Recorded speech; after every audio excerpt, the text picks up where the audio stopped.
Noah Rothman, senior writer with National Review and columnist extraordinary everywhere, joins me. Good morning, Noah. How are you? Good morning, Hugh. I'm great. How are you? Now, I know you are not a lawyer, but since every lawyer in America has a take on the Colorado Supreme Court, I'm going to find out if yours is on the bad end of the take or the good end of the takes. What does Noah Rothman think of the Colorado Supreme Court? I'm horrified. I'm profoundly depressed. I think there are two reactions to this on the right, and increasingly and kind of hearteningly on the left among Donald Trump's opponents, too. One is galvanizing. You are invested in righting this wrong because it is a wrong. And the other is just abject, bottomless depression. There are no good outcomes from this. The more you think about it, the more you just dwell on how this can spiral into a series of crises, judiciary crises, constitutional crises, political crises. There are no great outcomes to this one. And I find myself in the bottomless depression camp. Okay, Noah, I've spoken my piece about the idiocy of the decision, and I'm praying that the Chief Justice is driving to work this morning resolved to call in the other eight to the conference room and say, okay, what do we do? Let's kick this, let's drop kick this out of the United States in 5 minutes and do so with great deal of vehemence that this ought never to happen again, because then we might be able to get back to a normal political season, one that Donald Trump is winning, but nevertheless one that is free of the bump that he gets from having the deep state. It's not the deep state. There's no deep state.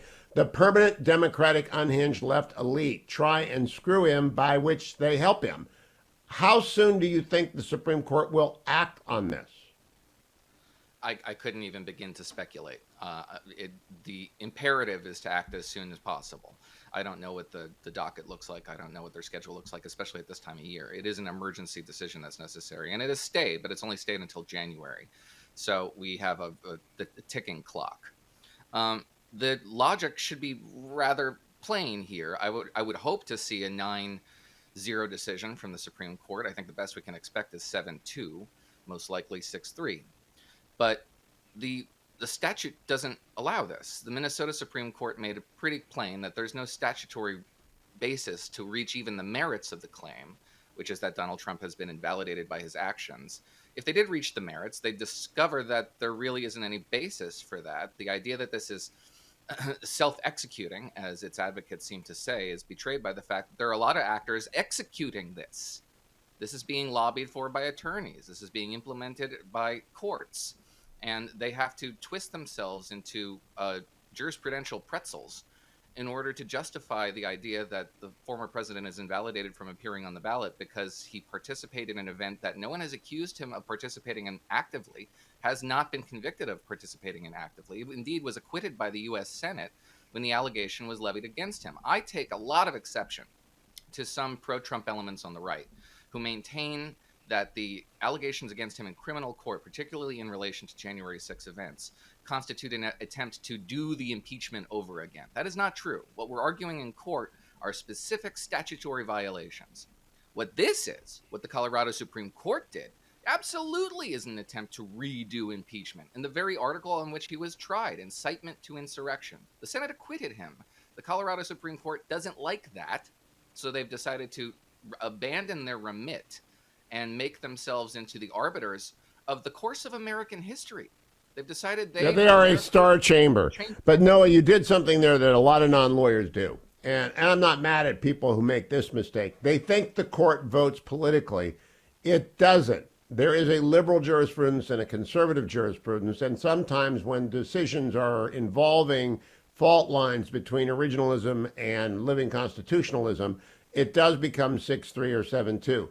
This has got so many fundamental legal errors in it. I mean, fundamental stuff you wouldn't expect in a third world country that just stood up their judiciary. So many bad decisions. I expect it will be 9-0 because the stink of the thing, it's going to have its own section in a con law casebook, things not to do unless you want to be called a dummy for the rest of your life.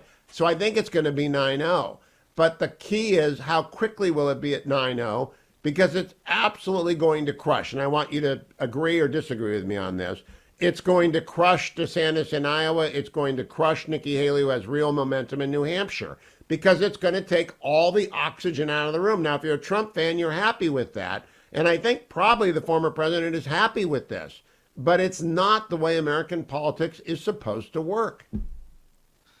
Yeah, I mean, you will forgive rather my lay interpretation of how the justices perform, particularly given the fact that this conduct deprives us of charitable explanations for True. views. Nevertheless, politically, yes, we would assume that the pattern that has happened before will happen again, particularly around the Bragg indictment. You had this really crummy indictment, a real stretch of the statute, and Republicans predictably rallied around the president. Republican voters rallied around the president. So Republican politicians, the people to whom Republican voters look for leadership and guidance, followed their voters and did the same. Everybody's going to take the same cues, so we would expect that the president would benefit just because of a normal human response to what this is, which is an attempt to remove from them their autonomy, to strip them of their agency, to say, you can't have this choice. And basic human psychology would suggest that people will reject that. Americans in particular will reject that and demonstrate for the people who think they know what's better for them, that they are the masters of their own destiny. And you can't. All right, now I want to make sure I get the Olivia challenge and the Garrity Wilson test applied to Noah. The Olivia challenge is named for Olivia Beavers. When I asked her to find one United States senator on the left who would agree with the reasoning of the Supreme Court, I have not seen one Democratic senator stand up and say, I agree wholeheartedly with the court. Have you, Noah? Agree wholeheartedly? Not, I don't think so. But I have seen Democratic office holders celebrating this decision. I've seen that, but I don't think anyone's willing to say, oh, yeah, they got it right, because it's so stupid. Now comes the Garrity Wilson test. This is named for Jim Garrity, who took it first, and Wilson from the Home Improvement, the guy over the fence.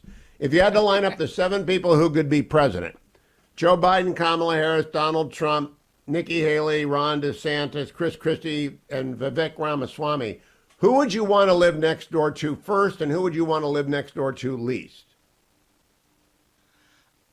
God, that's a good question. I would like to probably live next to Nikki Haley because I think she probably doesn't mind my gas-powered lawn equipment so much. Ron DeSantis, second on that list. We'll get fewer complaints. Vivek Ramaswamy seems like the kind of guy who would like to micromanage how I manicure my lawn. So you forget, Vivek is married to a doctor. It's always good to have a doctor living next door. That is true. That's an added benefit, and I think he'd probably be a blast to have over for cocktails. But he does seem to be an imperious sort. So and I like my privacy. Who would you least like to live there? That'd be Vivek. In this list, that'd be Vivek. Oh, I thought you were going to go with Kamala, because Kamala would definitely be the president of the Homeowners Association, don't you think? Perhaps Doug, more likely, the second gentleman, would seems like he has thoughts. So yeah, second on that list, but it's a close one. And Joe Biden doesn't bother you, but Dwayne came up with the key here. People are forgetting Hunter's going to move in with Joe. How do you feel about that? Well, that's a tough one. I'll have to keep the kids inside. You don't want them that changes interacting. That changes everything. Hey, have a great start to the new year, Noah Rothman. I'm off next week, so I won't talk to you to 2024. It can't be worse, right? It can't be any worse than a major war, out of control courts, a completely broken political system. Can it get worse, Noah? Don't jinx us, Hugh. Please, my goodness. This is going to be a fraught year. All right. Merry Christmas.